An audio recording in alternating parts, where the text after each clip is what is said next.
Hello guys, welcome to my channel. Okey, korang saya nak kongsi satu aplikasi terbukti membayar dan sekarang saya akan tunjuk cara membuat pengeluaran dari aplikasi Zombo Calypso. Kita pergi bahagian withdraw. Dah masuk bahagian ni, kita pilih negara, type je Malaysia. Tapi kalau korang masuk menu withdraw, dia punya bendera tu memang dah bersesuaian dengan negara kita tinggal, dah tak perlu nak ubah lah. Korang pilih TNG, dah tu masukkan nombor phone dan masukkan amount yang kita nak keluarkan. Tekan verify. Tengok amount yang dikeluarkan dan nombor phone. Kalau betul semua, tekan confirm. Baiklah, kita akan tengok transaksi terkini yang saya lakukan pada 4 Jun 2025 pada jam 6.24 pagi. Saya telah membuat pengeluaran ini. Sebelum ni, saya ada membuat pengeluaran pada 2 Mei sebanyak 2.33 sen dolar. Dan kalau korang tengok, saya ada membuat pengeluaran pada 25 Mac namun ditolak sebab saya silap isi nombor phone saya, letak 8 kat situ yang sepatutnya saya letak kosong. Contoh 011 atau 016. Jadi korang pastikan letak nombor yang ngam. Kita tengok pula pada aplikasi TNG, kita boleh nampaklah dekat situ ada sebanyak RM2.03 yang telah masuk bertarikh 4 Jun sekitar jam 4.04 petang. Okey, saya akan cuba lihat berapa tukaran mata wang USD ke ringgit. Ke situ ada RM2.07 dan yang masuk ke dalam TNG saya sebanyak RM2.03. Ada kurang sikit disebabkan charge pengurusan. Korang saya akan tunjuk cara bermain aplikasi ini selama 5 minit sahaja. Okey, korang tunggu dahulu sekejap.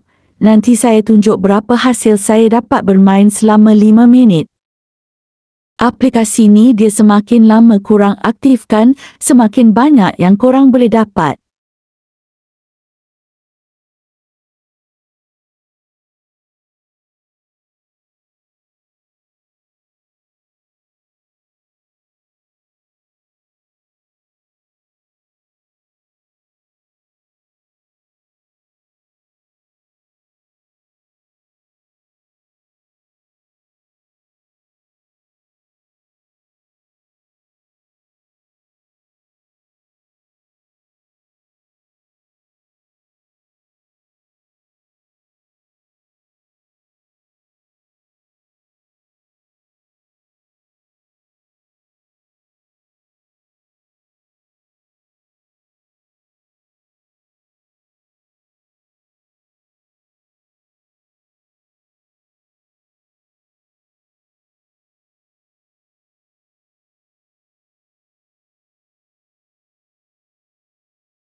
Saya telah pun aktifkan selama 5 minit dan saya berjaya kumpul sebanyak 0.0102.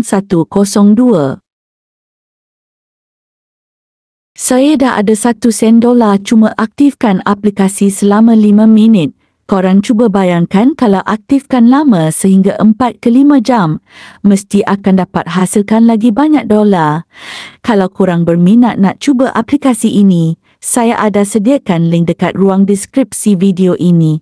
Okeylah, korang terima kasih kerana menonton. Jangan lupa subscribe, tanda sokongan korang untuk channel saya ni. Jumpa lagi korang. Bye.